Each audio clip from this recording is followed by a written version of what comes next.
Isang mapagpalang araw po sa ating lahat. So, today is nandito pa rin tayo sa ating series of being a disciple.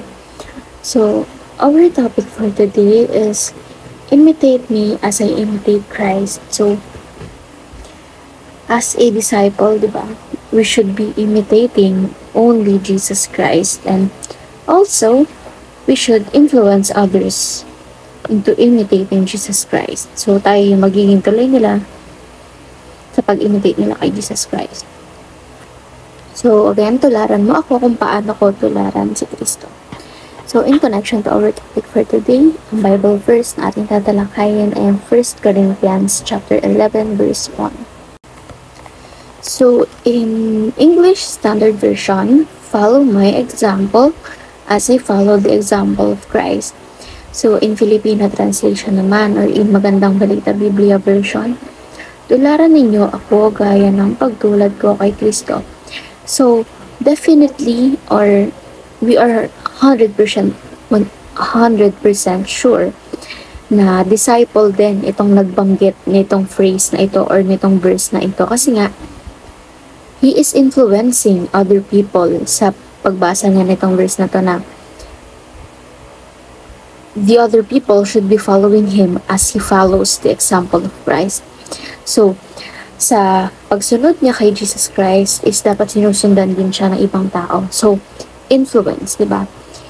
Nai-influensyahan dapat yung ibang tao sa pagsunod mo kay Jesus Christ. Or, ini-imitate dapat nila kung paano mo sundan si Jesus Christ. Kasi nga, He is our Lord, di ba?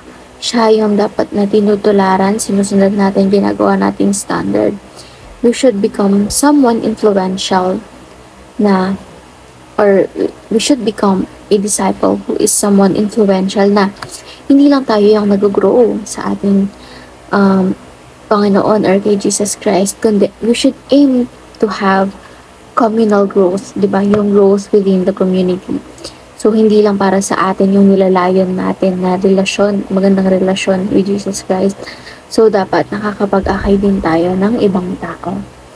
So, para mas mapalalim pa itong talakayan natin, is proceed tayo sa ating teaching. Number 1, being a disciple is being Christ-like. Kaya, so, gaya ng nababanggit ko lagi, a Christian is almost a Christ-like, di ba? We should be, kumbaga dapat natin gawing standard ng pamumuhay natin, yung way ng pamumuhay ni Jesus Christ. Kung matatandaan nyo nga, nabanggit ko na rin ilang beses na yung mga Christians before, ang tawag sa kanila is people of the way. Kasi nga, yung way of living nila is inaayon nila sa way of living ni Jesus Christ or ni God. Kaya, madali silang ma-verify sa crowd like, ay, eto Christian to. Ganyan. So, kahit napakaraming tao, napakadali nilang i-verify kasi nga, nagsistand out yung characteristics nila as a Christian. So, dapat ganun din tayo until now. Dapat ina-uphold natin yung mga ganun. Hindi dapat natin siya hinahayaang paglipasan lang ng panahon. So, again, being a disciple is being Christ-like. Number 2, being a disciple is being influential. So, ito na yung na-explain ko kanina, diba? Dapat hindi lang tayo yung sumusunod kay Jesus Christ. So, dapat we are someone who is influential na nakakapag-akay tayo ng ibang tao sa Kanya. Nakakapagdala tayo ng ibang tao sa kaharian ng Diyos. Yung nakakapag-influence tayo sa ibang tao na gayahin kung paano natin i-imitate si Jesus Christ. And number 3, being a disciple is being cautious. So, once we became Christians or once we are non-Christians, diba? So, lagi at lagi yung may hahanapin na mapupuna sa atin. Kasi nga, ang alam ng mga tao, ang isang Kristiyano ay sumusunod sa salita ng Diyos. So, dapat maging maingat tayo sa mga actions, sa words, diba? So, in everything that we do, we have to be cautious. Kasi nga, hindi madali maging isang disciple.